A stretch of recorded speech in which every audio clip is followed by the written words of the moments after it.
Welcome to Are You Real? Finding the Authentic You, the podcast that focuses on Christians that are active in everyday life. Join in as we speak to everyone from successful business owners to educators to athletes about their faith and how it helps them reach out and revolutionize those around them to do the same. And now, get ready to roar with your host, the voice of manifestation, John Fuller.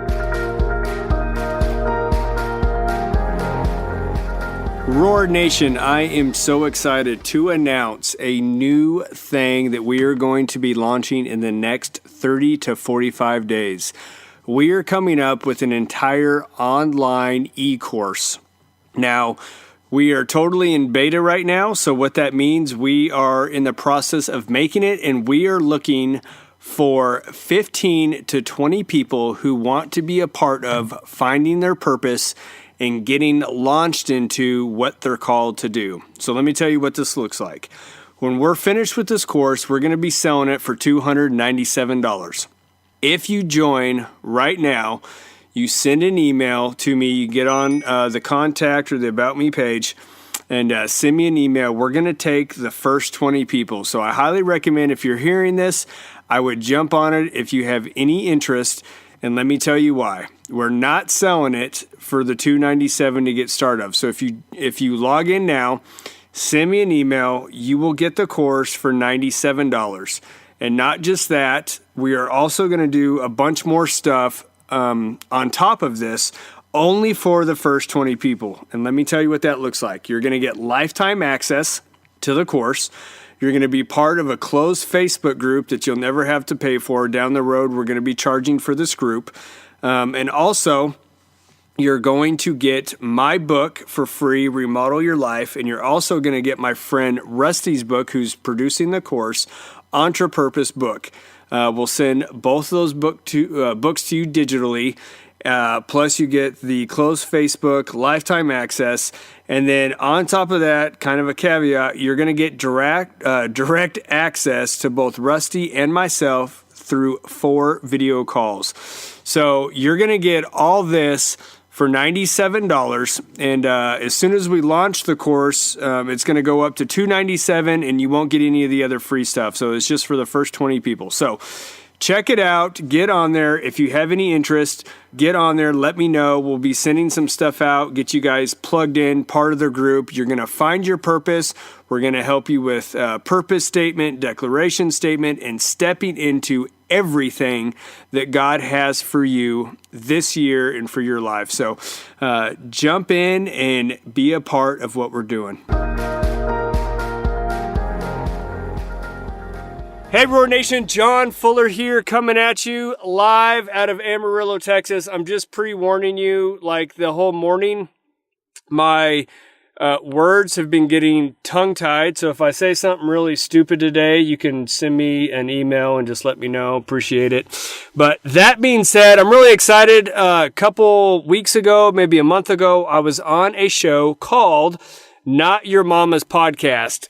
And love these guys, what they're doing, sharing the gospel, sharing ideas, having stupid arguments, and just doing life. And that's what matters most. So, want to introduce you guys to Eric and Shane Valenstein. Yes? That's right. You did it. Come on, we did it. We did it. We really, really did it. Kind of like Dora. Yeah.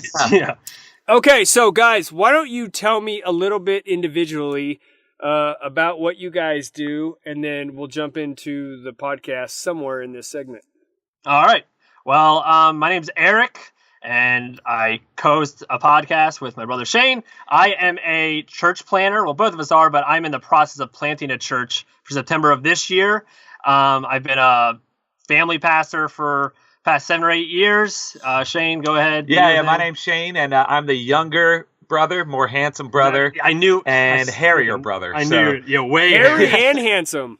Yeah, that's right. So that's a gross. Oh, so it's like Beauty and the Beast. Uh-huh. Yeah, Yes. in one person. Well, Exactly. the handsome part is debatable. The hairy, I'll give it to you. Yeah, but I am also a church planter, but I planted a church 2 years ago, well, March of 2016. So we've been going for almost 2 years, and I was a youth pastor for almost 10 years before that. So that's kind of what I do. Okay. Yep. So what got you guys, let's back up. Are you guys both in the same town? We are, yeah. We actually are neighbors. So Can't get away from each other. Yeah. Yeah. So you're both in the same church as well, or different churches? No, I kind of bounce from church to church right now since I'm in the process. Oh, of dude, no, you're a church hopper. Oh, man. Yeah. Some people would call it a church slut. That's what I've heard other people say. But yeah, no, I mean, I'm just getting ideas on how things are working because I'm in the process of planting a church in a year, and I was at the same church for 6 years. But if I go to a church on a regular basis, it's my brother's. But it's kind of weird when he's like telling stories and like you kind of know this. I don't know. he knows the truth, and I'm lying. Yeah, Is that what you're trying to say? Oh, yeah, you're like, dude, you're so full of crap. That's a lie, and I can't believe you just said figured it that there. So yeah, what? so- And now Go ahead. it's Eric that started the church plant, right? He's in the middle of it, yeah. Shane, I started the plant 2 years ago. Okay, so you started the plant. What got you? Let's back up a little bit. So, what did you guys do before church plants? What got you guys into that? So I was a youth pastor at a larger church outside of Baltimore, Maryland, and this church has planted other churches previously, and so I felt like it was possibly a calling in my life to do the same. And the lead pastor also saw the call in my life and invested in me and encouraged me, trained me, worked with me, all those sort of things for a number of years. It was probably about a 5-year conversation as I was his youth pastor working with middle school and high school students. Because really being a youth pastor is basically like being a lead pastor of a smaller church of smaller people. Is kind of what it's like. So through that whole process and working at that church for a number of years and him training me, then it finally came time for me to also plant the church. You said the C word. You said calling. Yeah. So how did you feel called? Yeah. To do it? Well, for a while, really it's once I felt a call to just ministry in general when I was about 18 or 19 years old, and to go into youth ministry. It all started there. And from the beginning, my boss, my lead pastor, his name's Kevin Hardy, he recognized that call in me a while ago. And he said to me since I started working for him that... Time out. I'm gonna grill you guys because I'm I'm knee deep in calling stuff right now, trying to come up with some curriculum. But you said he recognized the calling. Let's nail that down though. So Sure. And when I mean nail that down, is somebody's listening and they're like, everybody's called to something. Mm-hmm. Most people have no idea what that is. Yeah. How did you recognize it? How did he recognize it? Well, I dipped my toe in it first. And I think that the way that you really recognize a calling is that you try things and you try different things. And I had no intention of being a pastor whatsoever. I remember as a kid sitting in church and saying, that would be awful to be a pastor. I love that. And so as I got older, all of a sudden, my youth pastor at the time, when I graduated high school, said, hey, what do you think about leading a middle school Bible study on a Wednesday night? And I was just like, sure, I'm not doing anything else. I guess I'll try it out. Still with no intention of being a pastor. But then once I started, I discovered that I really enjoyed it, that I worked well with the kids, that it was something that I actually was good at, which was really cool as well. And so from doing that, then the conversation started with my youth pastor and my lead pastor of maybe I should pursue schooling, maybe I should pursue education to see if this is something that is actually real in my life and that could be a possibility. And every step along the way, doors just kept opening. Parents would say, hey, my kid loves being in your class. Or a teenager would come up and say to me, hey, I really enjoy this, and ask me questions. And every step, it was just reaffirmed and reaffirmed and reaffirmed along the way. Okay. Did you find satisfaction? So people are coming to you saying, hey, you're good at that. We enjoy it. Were you finding like that deep self-satisfaction while you were doing it? Yeah, absolutely. It was something that I loved. And I think that when you use your strengths, and not everybody knows all of their strengths that they have, but when you do use your strengths for something that you enjoy, then that's the sweet spot. And that is where a calling can be found. And so that was kind of my experience. Okay. So, and because I can't see you guys on video right now, and I totally apologize, I'm messing this. So this, That's all right. I just talked to Shane. This is what I thought. Okay. So now, Eric, you're considering doing a church plant? I'm in the process of doing it. So I'll piggyback on Shane's calling stuff. So I didn't go the same route as Shane where it took me a while to start to go into ministry. In fact, I went to school for business because when you don't know what you want to do, you go for business or psychology. That's your major. So I was like, I guess I'll do business because something I'm going to do is business. I became a bartender. I started working at a nonprofit, like just trying to figure out what to do. And I saw Shane, my younger brother, I saw him going into ministry, doing all this stuff. I was like, oh, man, I think I would have been really good at that. Oh, that's what I should have done. But he's already doing that, so I can't do it because I'm not copying my younger brother and being behind him. There's no way I was doing that. And so that was kind of my thoughts and my feelings. And then somebody came up to me and just said, hey, I think you should go into ministry, but I think you're not because your brother's doing it, and that's why you're not doing it. And like that's like literally what I had. And I was like, have you been like reading my diary or something? Like, how do you know that? And so from there, I started to pursue it. And I started to struggle with that same question because with this process of planting a church, how do I know whether God's calling me to plant this church or stay at this church? I didn't know. So I asked a lot of people like, hey, I feel like this is what I'm supposed to be doing, but how do I know it's not just my selfish, my attitude compared to what God's actually calling? How do you know? And basically what a friend of mine said is, well, you go with, it's faith. So you just got to take a step of faith, but you go with what people are affirming in you. You go with what you're passionate about and what your strengths are, and you go with what doors God's opening. And if all that's happening, then you know as much as you know that that's God's calling for you. So since then, I've just been sticking with that.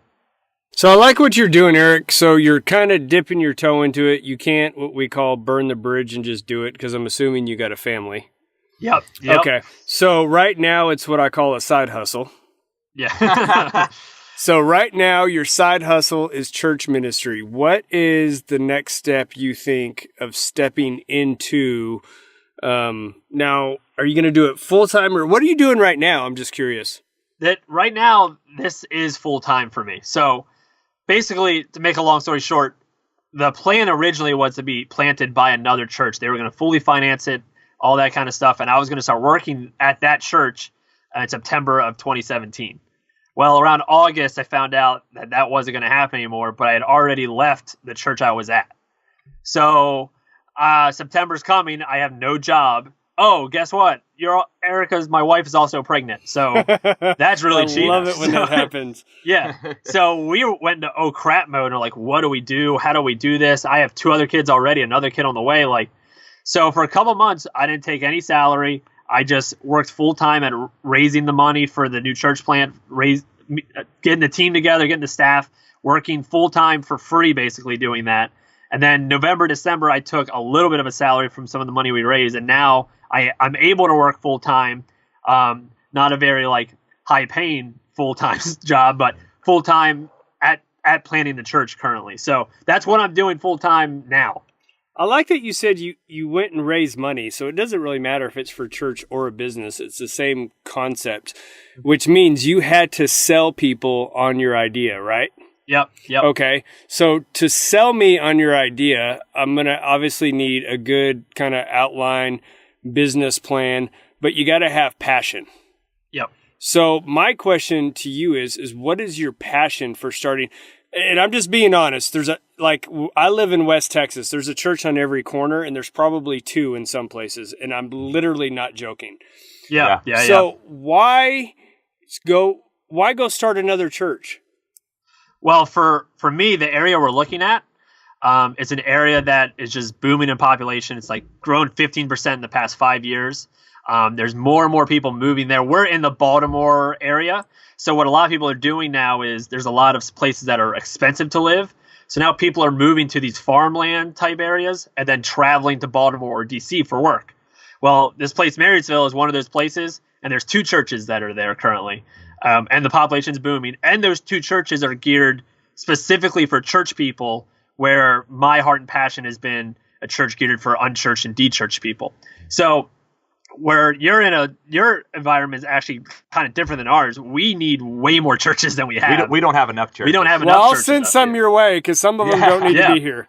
but I get that a lot too. Like why do you have to plant church? Why don't you just help another church? And something that I think I'm trying to think who said it. It might have been Perry Noble back when he was. Is he still a pastor? I don't know. Anyways, it's easier to give birth than raise the dead. So I think that dude, there's so much truth in that, man. Dude, there's so many churches that are hurting Christianity, that are hurting the faith, and are not reaching anybody. There's taking up space. I mean, a holy huddle where church plants has statistically shown that if you want to reach other people for Jesus, if you want to go make disciples of all nations, it's through church planting. 60 to 80% of new people at a church plant are non-church people. Where if you're a church 10 to 15 years, if you have new members, 89% of your new members are normally from another church. So if we want to go make disciples of all nations, church planting is the way to go. So I got a comment that's going to be a little controversial, and you guys are just going to have to work with me, okay? Sure. Sounds good. So I love the church. Yeah. But for the most part, I can't stand most churches. And I'm not talking about I'm just saying in general, because God's just not there. I mean, it's almost like a Elks Club, Lions Club. I mean, it's just people getting together. Mm-hmm. I have this theory, and some would agree with me, and obviously some won't, that the face of the church culturally is shifting and it's changing. Especially, I think, with the younger generation coming up. Mm-hmm. What do you guys think, as pastors, you're knee deep in it, what can we do different? Like, I think of like the Reformation, right? Like, he totally changed the direction of the church. I mean, it's like flipping a pancake.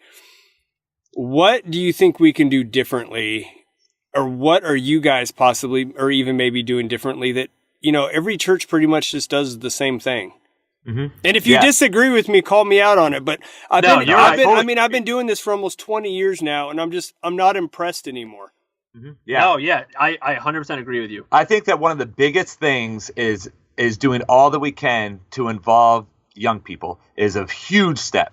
I think that it's crazy that, well, the average age of pastors in America is like 53 years old. And so I'm 30 and my brother's 32. And so, you know, when we have these pastors meetings with other pastors, we're like by far the youngest people in there.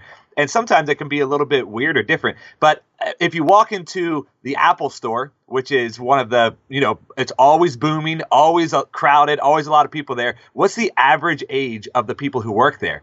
It's got to be like 25, like really young. Everybody who works there is young. And a lot of times in churches, the older generation has a difficult time letting go of things and allowing young people to jump in and to try things and fail, which is key. We have to allow people to try things and fail and not tear them apart for it. So that's really big in being willing to take risks by investing in the young people. And I get why. Yeah. The older generation at times has that trouble, because I have that trouble now with some of the younger people. Like, well, that's not the way I do things. It's not the way. But if we want to keep updating the delivery of our message without changing the message, then we have to tap into that. So the older I get, the more I don't understand about some things. And the generation before me will understand that. We're trying to figure out how to use Snapchat for our church. I don't know how to use Snapchat at all, but I have people that are a lot younger than me that know how to do it. But go ahead, Shane. Yeah. So I think that's huge in that. And I also think that this is a really good shift in trends recently with pastors, is that pastors are able to be transparent. It used to be, 30 years ago, man, where there's a pastor, so much truth in that, dude. Yeah. Where pastors used to have to be perfect, holy, didn't mess up, and people would look at that. The mentality was, you mean lie? You mean lie? Yeah, exactly. Yeah, they would look at it and say, okay, that pastor's got it all together. It's possible. When really he didn't have it all together, or she didn't have it all together. And now, for me being a pastor, the biggest way that I can relate to people is by sharing all the ways that I mess up constantly, all the ways that I fall short. And that's part of what we do with our podcast, is that we try to make sure that our whole goal is that as two pastors, we show that we're just like everybody else. I hate it when I like playing golf. So sometimes if you get paired up with somebody, two people playing golf that you don't know, and they're joking around, they're cussing, they're talking about whatever, talking about their normal life, and then it's always around the fifth or sixth hole where somebody says, hey, what do you do for a living? And I'm like, oh, crap. Now I have to tell. And so I'm like, well, I'm actually a pastor.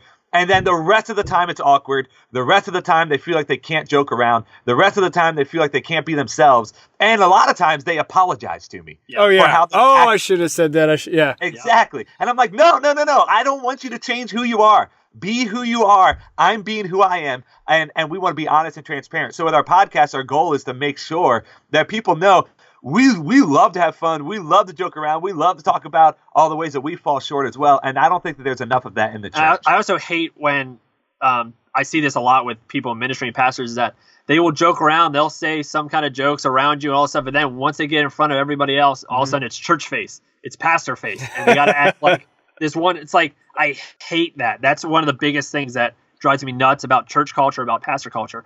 I try to be the exact same person on our podcast, at home, and on stage in front of people, as vulnerable and as authentic as I possibly can be, because that is the best way to help other people feel connected to a Jesus that came for them, that they don't have to step their game up. God came to us where we are. So we as pastors need to go to where people are and bring ourselves down a little bit. And that's all we try to do in our podcast. We'll do stupid arguments. We'll talk about dumb stuff, but that's why we do it, so that we can show that we're as dumb and vulnerable and as authentic as everyone else should be. And you know who else hates hypocrisy? Millennials. Oh, yeah. And that's why the church is declining in so many parts of the world. Or in the country. It's actually, growing in other parts of the world, just not in America. It's funny. I was having this conversation with, the guy with no hands and no feet. His name's Nick Vujicic. I don't know. Anyways, he's a huge evangelist. He was on my show last week. It'll be coming out in February. But anyways, he's preached the gospel to like 7 or 8 million people. And it's funny, as we were having the conversation, that like in other countries, the gospel is thriving. It's like exploding, but because it's controversial. I mean, these are people who are losing hands, legs, heads, and they're getting, they're having to hide to share the gospel, where we have it so freely and sometimes we take it for granted. Absolutely. But, okay, so I like what you guys said about bringing up the younger generation. I am struggling internally right now. I have been for a couple years about starting a church. And I'm not saying I'm doing it, so nobody send me any emails. News here first, everybody. So that being said, but my thought process is all I want to do is just basically set some parameters just to raise up all the people, these younger generations, because I remember being that early 20, 25-year-old kid having a ton of good ideas of saying, man, this is stuff we need to be doing. But because I was young, nobody wanted to do it. And now I just want to raise you're up. You're not a pastor, right? Yeah, I'm not a pastor. I'm just a business guy. What the heck do I know, right? Exactly. Yep. So I just want to raise up all these younger generation, man. Just say, listen, we're going to do this thing. I don't even know what church looks like. Like, we are going to rewrite the rules. We're just going to do something that doesn't look like church, quote unquote. And just raise these kids up and just say, hey, we're going to set some parameters. Like, we just got to make sure Jesus is first. There's some basic biblical teachings we need to follow. But besides that, I don't care what church looks like. Let's just do it. Yeah.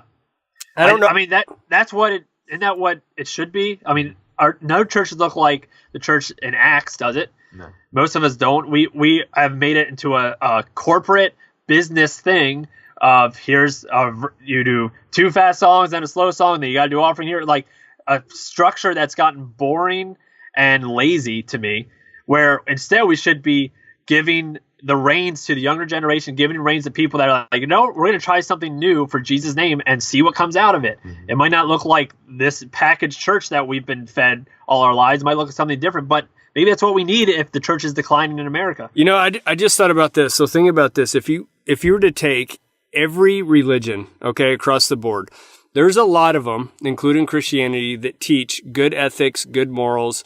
And if you apply those things, life will work out pretty good for you, right?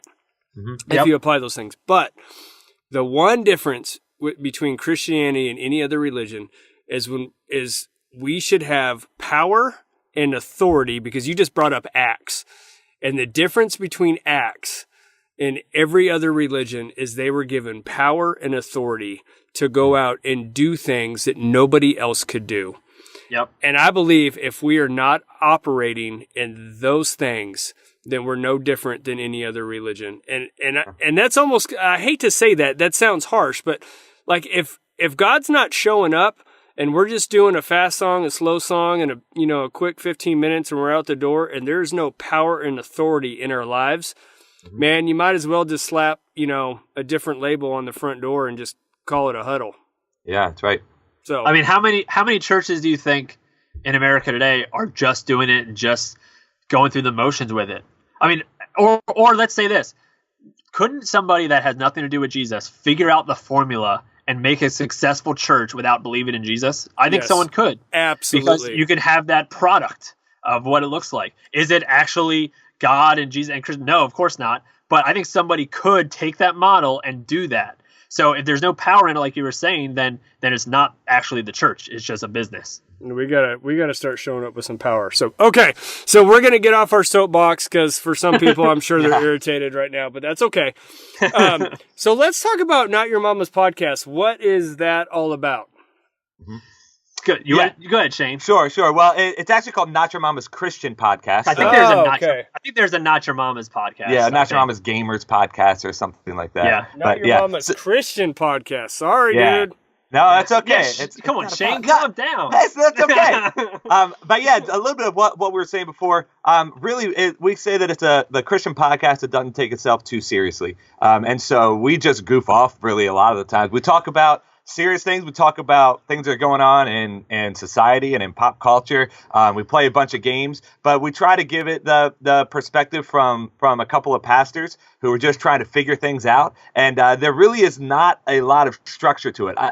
What I like about it is that we don't really prepare a lot beforehand. We really just kind of go, and that gives us the freedom to figure things out now we know the topic we're going to talk about, but it's not like we sit there with a bunch of research that we've done ahead of time. A lot of times we're just trying to have a conversation and talk about life and ministry and what it's like to be a pastor in a church and what it's like to not. Sometimes that lack of prep at times gets us in trouble because we just like say things off the cuff a little bit. But we started because myself, I'm a big podcast guy. I listen to podcasts all the time. Your favorites are You Real, isn't it? Yeah, I knew it. Top five for sure. So I was like, man, I would love to do a podcast. And I kind of did some of the research, like, oh, it's really not that hard to do this. Like, I already have GarageBand. I already got I just need to get some mics and we can go. And so myself, my brother, and another friend of ours who actually lives in my house, we're like, no, let's just do a podcast. Let's talk about stupid stuff. Let's do all that stuff, but with the lens of we believe in Jesus. That's basically what it was. But let's just be dumb and let's just have fun. Let's just be ourselves, basically. Yep. And let's just have conversations that we normally have throughout every day. We're just going to record it. So we've had serious arguments about our favorite candy, all the way to having a friend of mine on that is a Christian but is also gay, and how he struggles with what the church in America does. So we go from serious topics. Oh, dude, I really want to talk to him. Yeah. He's awesome. He was great, and he's way smarter than all of us. Oh my!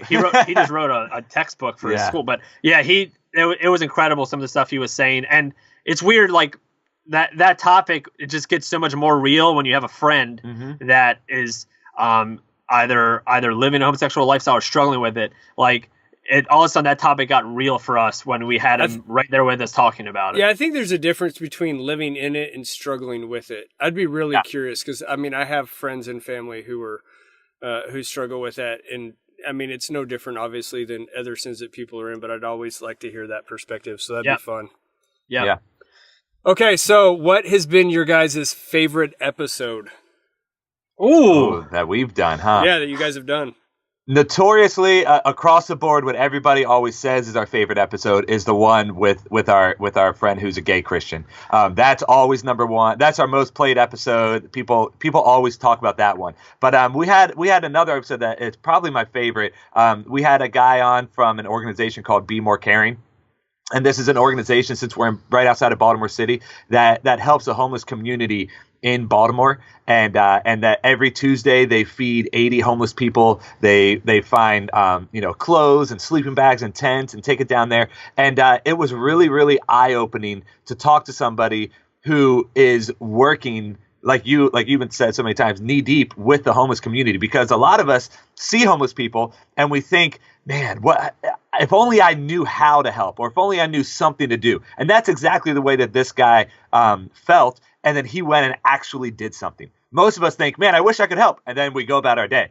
He said, I wish I could help, and then helped, and actually did some work. And him just talking about how so many people who are homeless are that way because of mental disorders or struggles that they have in their life that people don't always recognize. And we automatically just jump to, oh, they're drug addicts, or they're addicted to alcohol, or they made decisions to get themselves there. And yeah, that is probably the case in a lot of those situations, but that doesn't change the fact that they're human beings who need help. So that one always stands out to me as one of my favorites. We have one that all we did was sing worship songs and like poke fun at the ones we disliked the most. There's a lot. It was a long episode, but that was probably one of my favorite ones because I just like to goof off and do nothing special. But yeah, I want to say for Christmas this year, took my family down to a homeless shelter here in Amarillo, and we went and served. My girls and my wife went and did the cafeteria. My son and I went and handed out clothes. And I'm saying this for listeners to say, if you've never done it, I highly recommend going and serving in some capacity.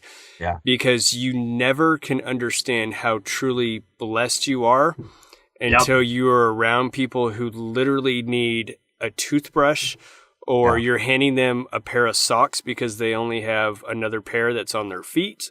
Mm-hmm. Yep. Or that is the hottest meal they're going to get all day or maybe that week. Yeah. Man, it is gut wrenching. There's a friend of mine who I'm going to have on the show here, hopefully here pretty soon, but he was a president of a bank, gave up his job to go work at the homeless shelter, to serve there. But the reason I'm going to have him on is he basically went homeless for a week, went to a whole nother city where he didn't know anybody, and went and lived on the streets for a week. Wow. Just to have a better understanding of what it was like, and just went through trash and shelters and all that. And I mean, that just blew my mind. I mean, I'm down for some crazy stuff. Yeah. I really am. I don't know if I could do a week on the streets. I'm not saying I wouldn't, because I don't want God like hanging up with you guys after the show and saying, hey, I want you to go do it. But that being said, man, that's a stretch of faith. Yeah, I definitely. And everybody is 3 or 4 bad decisions away from being in that spot. Mm-hmm. Oh, and to think you're not is just naive and prideful to me. Yeah. So when you are actually with people that have just made like a couple bad decisions and maybe they didn't have a family that could just support them, and that, like, if I lost my job for a year, I have a family that would just take care of me. Some people don't. I didn't do anything to deserve that. Mm-hmm. What did I do? I was just born into the family. Like, some people don't have that, and so their only option is where they are. So when you actually meet these people and put names to them, then it changes. Like, oh, they just want my money. Oh, they just want to buy drugs. So like, oh, these are real people with real issues. Mm-hmm. Yeah, it's heartbreaking. Okay, so change of topic. Man, I don't know why I'm having such a hard time with words today, man. You're so nervous talking to us. I am. Like, I'm so honored to be in your guys' presence that I'm like, I'm nervous. Oh, yeah. It's interesting. So, okay, my question would be, what are you guys really, this is an individual question. This isn't like together as brothers, but what individually are you really excited about right now that you feel like God's stirring inside of you? That's a good question. For me, as we have been... You can't say for me. None of us can see you. We don't know what for me is. For Shane, since we have our church... Talk in third person the whole rest of the time. Can't do that. But for Shane... since we have our church that's almost 2 years old, we are really looking to eventually move from renting from an elementary school to a building. But that takes a lot of faith and a lot of work, and trying to figure that out. But what God has really been stirring in my heart has been, it's amazing how quickly we can go from being a church plant that had to work so hard just to get started to then becoming complacent. And I didn't anticipate that being so quick to happen, but just not even 2 years removed from starting from scratch and not knowing who's going to show up the first week to now having a church that has like 130 people meeting in it a week and thinking, okay, well, I'm kind of comfortable now. Like, okay, we have, we're able to pay our bills. We're able to do this. We're able to, meet every week and people still show up. it surprised me how quickly we are able to just say, all right, I'm just going to relax now. And I don't want to relax. And not just me, but the attitude as a church. You have a hunger and a fire when you start something like a church plant, and it can go away quickly. So God's been stirring in me to not get complacent. Okay, so hold on. Eric, time out. Be quiet. Okay. Did you notice his number drop? Did you notice the passer number drop in that? Did it? Yeah. And toward like 130. It's not that impressive. That's why. Okay. So, Shane, what could you do right now on World Podcast, okay, to challenge yourself to get that fire and passion? What is something that's so out of the box that is going to stir you in the church to go in a direction that you're going to have to believe it is going to basically be your Goliath, that you're going to believe God for? Because you had to believe God for something big to even start to get to the place where you're at over 100 people. Are you going to pay your bills? Like you said, right? Right. So what is that next step that's challenging, that's bigger than you? Yeah. I think that the next step would be what I referenced before is committing to a building that would be ours to use every day. Because right now we only have a school that we can rent 4 hours on a Sunday, and then we have to meet in homes. And a commitment to leasing a building or owning a building is a huge step of faith, because if you do that, then you have to rely on God providing more people to provide the finances to pay for something like that. And so I guess that would be my answer. I don't know if that's what you're looking for or not. Well, it's kind of my answer, but I guess I'm basically asking in somewhat of a challenge. Are you up for it? Yeah, absolutely. I'm up for it. Okay. And, so what are you going to do about it? Yeah. I got to find a place. Okay. So next time I talk to you, you're going to tell me you have a place. I'll try. Yeah. Yeah. I'm going to do all that I can to make that a reality. I'm going into coach mode right now, man. I'm like, I am ready to whoop on you, dude. You know what I'm saying? Like, we're going to make this happen. And I'll add this with what Shane said for Shane, because now I think he's scared to like do another numbered plug or anything like that. Yeah, because you just grilled him.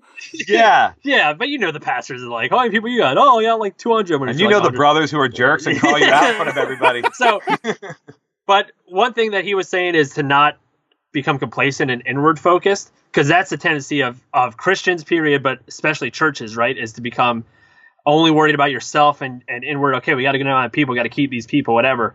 And with the process I've been going in, I've been going around trying to raise the money. There's been other churches I've been asking for. And Shane, as a church plant, their church is committing to help us as well to push that inward focus away.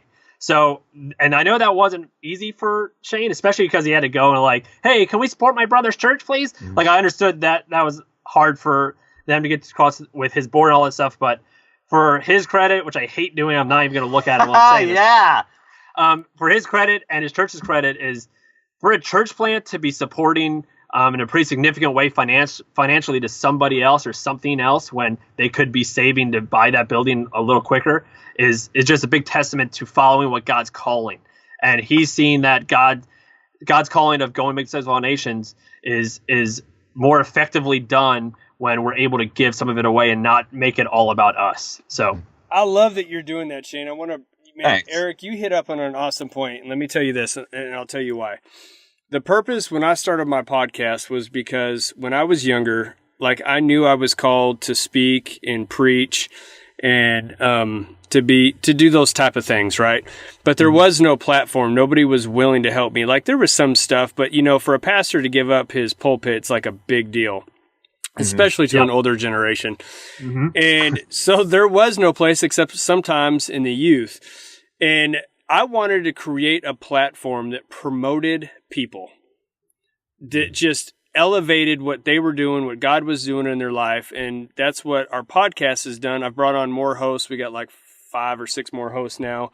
We're doing more shows because there's other people doing awesome things that I just want to touch people's lives with. Yep. But because of that, because I have elevated other people and don't really give a crap about myself, I just want to help people. Because of that, it has expanded our podcast, like it has blown up. And on top of that, our construction company is blown up in a good way. Yeah. But all because, not because I was so focused on myself, was just, I have a gift and a talent. How can I use my gifts and my talents to serve people? And as I started serving, like things just started, Jesus just kept on bringing more stuff my way. Yeah, that's awesome. And that's what we should always be doing, is pushing ourselves down to bring him up. Mm-hmm. That's what we as people, as whether you're a pastor, whether you're just a follower of Jesus. I mean, we're all pastors in our own right. That's what the Bible says. We're all called to preach the gospel. But whether we're podcast hosts, whatever our job is, construction, whatever, we should always be pushing ourselves down and our needs and our desires down to bring him up and make it less about us, more about him. Yeah. Love God, love people, and use our gifts and talents to change the world. That's right. That's right. Awesome, man. Okay, guys, as we wrap this up, I'm going to leave you to the mic to tell us, I don't know, whatever, a little bit more about you guys, how we find your podcast, and maybe what some of our listeners, maybe they feel the need to financially support you guys or help you guys. So, man, jump in. All right. Well, you can find our podcast, Not Your Mama's Christian Podcast, anywhere you find podcasts. You can find us on Facebook, Instagram, Twitter, all that good stuff. One thing we've been trying to get back into is we have a segment called Not Your Mama's Questions, where we just answer whatever question you have. And you can send it to us in many ways. You can email it to us. You can do a lot of stuff. Shane, how else could they send us those questions? Yeah, you could catch a bat out of the air, put your question on it, slap it in its butt, send it our way. We'll get it. Yeah, we'll get that. So there's a lot of ways you can send it to us. I'm sending one of those. When it comes to us personally, you can go to our church's websites if you want. Mine's impactchurchmd.com. Yeah, and mine's cityonahillmd.com. Yep. Or .org, sorry. Oh, wow. No one's going. Oh, no. No one's going. Oh, great. So, but John, thank you so much for having us on. Yeah. It was a lot of fun, man. Yeah, we appreciate all that you're doing, and it's awesome that you're investing in other people and allowing other people to share what's going on in their lives, and you're doing a great job, man. Man, I appreciate you guys. Bless you so much. If you will hold on just a second. Sure. Okay. Roar Nation, thank you guys so much for tuning in. Please check out Not Your Mama's Christian Podcast. Yeah. And support these guys if you will. And also remember, be real, be authentic, and be you. God bless. That's all for this episode of Are You Real? Finding the Authentic You. Be sure to go to areyoureal.org for your free questionnaire to identify your gifts and talents and how you can use them to help people become leaders and catapult them into their destiny to help others become the leaders of tomorrow. We appreciate you spending your time with us and look forward to helping you reach out and revolutionize next time on Are You Real? Finding the Authentic You.